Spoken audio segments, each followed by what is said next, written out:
My ex-wife once whispered that she held a burning secret about our son, only for it to unravel as a trivial game that set off a wildfire of tension. Fueled by the digital uproar of an online community, I had recently taken a daring step, and the backlash has been as relentless as a summer storm, leaving me to wonder if I had become the villain in this tragicomedy.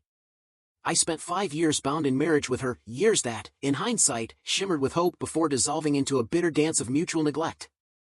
At 33 she carried an aura of defiant youth, while I, at 35, wore the weight of experience, both of us tethered by the shared custody of our bright yet tender 6-year-old son. Our tale began 8 years ago, amid the fluorescent hum of our workplace, where an unexpected spark kindled our connection. We started courting, and even when I left that familiar office for new horizons, our bond held on as tenaciously as ivy clinging to a crumbling wall. 2 years of passionate dating later, we married, and soon after, the joyous news of a pending life together arrived like a burst of sunlight. For a while, our little world, consisting of the 3 of us, danced in harmony until the crushing pressures of work and parenting began to gnaw at our foundation. As time wore on, our once vibrant conversations withered into awkward silences. Any attempt at small talk exploded into skirmishes, leaving us to evade each other's presence like wary strangers in a war zone. I should have taken this silence as my cue to escape, yet I clung to a fragile hope that normalcy might one day return.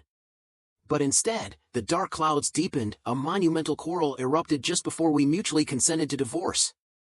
I no longer recall the spark that ignited that fight. It might have been my forgotten chore of last night's dishes after a long, late shift, but that insignificant ember ballooned into a raging inferno, hurling venomous truths that we had both long harbored. In that explosive moment, our marriage truly met its end, and with heavy hearts, we filed for divorce while our son, blissfully unaware, spent the day with my parents on a planned outing. Adjusting to the new custody routine was a challenge for him, though he showed a precocious understanding that his parents, like clashing titans, simply could not coexist peacefully. We tried to maintain a semblance of unity for his sake, yet it soon became evident that our separation shielded him from the daily, animalistic brawls that once tore through our home. Almost immediately after that fateful fight, we carved separate paths, orchestrating our own custody plan before the courts could intervene. For a while, co-parenting flowed with the tense formality of a well-rehearsed duet, only our conversations revolved solely around our son's schedule and well-being. Then, a few weeks ago, the fragile peace shattered when yet another storm erupted, this time over an incident at a quaint bookstore. My ex had taken our son on an errand that ended in chaos. She returned laden with a treasure trove of toys and a book clearly unfit for his tender years. She claimed the offending volume was meant to be hers, a slip of care, and that she'd inadvertently brought it along. But when our son began peppering me with questions about unsavory words scrawled on its pages, I found myself speechless, unable to decode the curse-laden language he'd unwittingly absorbed. His innocent mimicry of forbidden words, echoing all day, exposed the gravity of her negligence. I admonished her for this carelessness, urging her to guard our son's innocence more fiercely. Instead of understanding, my words ignited another fierce altercation. She bristled at my audacity to instruct her on parenting, even though, as his father, I believed I held an equal stake. The argument spiraled into an epic showdown, and once again, communication between us dwindled to the bare necessity of coordinating drop-offs, pick-ups, and the odd health concern. In the weeks following our separation, the cold formality of our interactions became our new normal. Yet, I sensed a shift. She began to act with even more hostility whenever she dropped him off at my place, her glacial stares and aggressive gestures a silent manifesto of disdain. I grew numb to her theatrics, indifferent to the venom in her actions. Our chapter was closed, and I no longer craved her approval. Perhaps this indifference only fanned her fury further, for soon she escalated our strife to a level I could no longer ignore. Then came that fateful evening 3 days ago.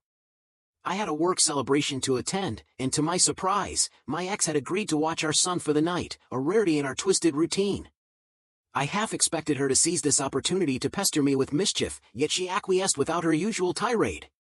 I dropped him off at her place, and for a brief, shining moment, she behaved like a responsible adult rather than the tempest I knew her to be.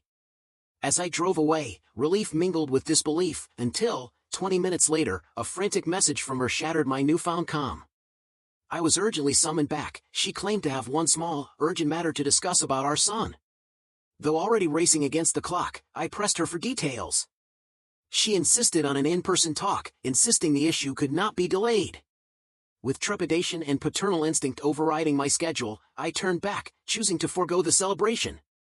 After a 20-minute drive back to her house, I arrived only to find an eerie stillness, every light extinguished, her car absent from the garage, and not a soul in sight. All that greeted me was a cryptic note taped to the door, reading, "Taking our son's name to meet my new boyfriend or stay mad." My heart blazed with indignation. I couldn't fathom her level of pettiness and cruelty. I dialed her number repeatedly, desperate for an explanation, but my calls and texts were met with ghostly silence. Standing there in my ill-fitting tuxedo, I felt like a marionette in a farce, helpless and humiliated. Determined not to be outmaneuvered by her petty theatrics, I resolved to track her down through another channel. I phoned her mother, the one person she trusted to divulge her whereabouts without question, and spun a feigned tale of wanting to surprise both her and our son with something special.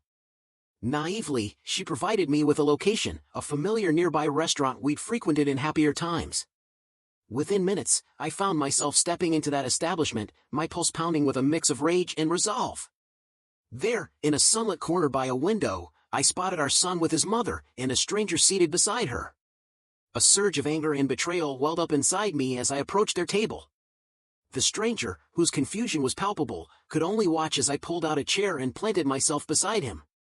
Realizing what was unfolding, my ex's face transformed into a mask of shock, her words stumbling in a futile attempt to regain control. But I was not there for her. I was there to unburden the truth to this new man. I locked eyes with him and launched into a tirade, recounting every instance of her erratic behavior, from the contaminated book incident to her overt aggression and the fact that she had forced me to abandon an important work event merely to orchestrate this farce. My monologue spilled out in a torrent, every damning detail pouring forth like bitter bile. My ex tried to interject, but I pressed on until her boyfriend, unable to endure the onslaught, bolted from the table. In the aftermath, my ex crumbled into tears while our son sat, bewildered and crestfallen, a sight that pierced me with regret. We lingered for a few more agonizing minutes as she wailed about a ruined relationship, insisting that her boyfriend had been oblivious to the fact that I still played a role in our son's life. She even claimed that his passing, fabricated to mask her secret, meant I was irrelevant. I felt no sorrow. Her lies and games had sealed her fate, and now her self-destruction was all that remained. After a prolonged silence, her rage escalated once more. She lunged at me in a desperate, physical outburst. A quick-thinking waiter intervened, halting her attack before more harm could be done. My son, traumatized by the spectacle, was caught in the crossfire of our disintegrating lives. In the chaos that ensued, we were ejected, and subsequently blacklisted, from the restaurant. With the police involved and the decision made to press charges, I realized that this was the final act. I blocked her on every digital platform, and over the next 3 days, after conferring with my lawyer, I steeled myself to file for full custody of our son. I harbor no regret for my actions now, despite a time when I believed she could still be a decent mother with partial custody. That incident at the restaurant obliterated any such hope. Yet, the fallout wasn't over. Just yesterday, her mother rang me in a thunderous tirade, accusing me of pushing her daughter over the edge, alleging that I had shattered not only her relationship with her new boyfriend but also the bond with her own son. I argued back, insisting that the blame lay squarely on her daughter's manipulations and pettiness, for I had never been one to escalate matters without cause. Her mother's scolding stung deeply, a reminder that despite everything, she remained the mother of my child. Even so, I could no longer ignore the mounting evidence of her volatile behavior. The more I reflected, the clearer it became. Leaving our son in her care was now a risk. Her lies, her aggression, and that burning hatred she seemed to harbor against me hinted at a future where she might even turn him against his father. I knew, with painful clarity, that custody should be mine, where at least, I could ensure his safety and happiness. So, Update 1, I resolved to petition for full custody. I weighed every consequence, and in the end, after a heart-wrenching conversation with my son, I asked him point-blank if he preferred living with me full-time over his mother. His small, honest voice told me that he longed for the stability of my home, pointing out that his mother was rarely around and that his nanny had become his constant companion. Though he appreciated the care she provided, he craved my presence instead. His confession, that at home his mother would vanish into the bedroom with her boyfriend while he was left alone, sealed my decision. I couldn't stand by and watch our son slip through the cracks of neglect. Update 2, nearly a week later, news came like a harsh slap. Despite our son continuing to reside with me and his mother's initial quiet acquiescence, she soon stormed to my house after learning of my custody petition. Demanding explanations as if the decision were fresh news, she banged at my door, pleading and threatening in equal measure. I refused to yield, barricading my home and warning her with the presence of law enforcement. Helplessly, she knelt outside, begging for a reversal while promising change. The raw desperation in her voice tore at me, yet I knew I couldn't compromise our son's well-being for her redemption. Eventually, her hysterical sobbing subsided as she departed, leaving behind a silence that echoed with the cost of our failures. Update 3. Tomorrow, we are set to meet for court-mandated mediation, a final attempt to resolve our bitter dispute before the matter lands in court. My son has remained with me since the latest confrontation, his tender heart torn between missing his mother and the relief of stability with me. Despite her frantic pleas and the voices of her friends urging me to retract my petition, I remain resolute. I have indisputable proof of her aggression, the physical attack, the damning note, and even security footage capturing her forceful shoving of our son's belongings. Each memory of her uncontrolled outbursts, even those from our marriage when she acted as if possessed by fury, confirms that joint custody was a doomed arrangement from the start. My conscience tells me that pulling our son from this toxic environment is not only necessary but urgent. Update 4. Today, the verdict is in, I have secured full custody. My ex-wife retains only supervised visitation rights, a concession that, though bitter, feels like a hard-won victory for my son's safety. The emotional toll of the past few weeks is etched into every fiber of my being, yet I find solace in the prospect of quiet days at home, working remotely while relishing moments with my child. My parents are coming to help shoulder the burdens that have piled up, and as our home fills with family warmth, I can almost taste the peace that has eluded us for so long. But even as I bask in this fragile victory, a shadow lingers, a whisper of what might have been if love had not turned so perilously sour.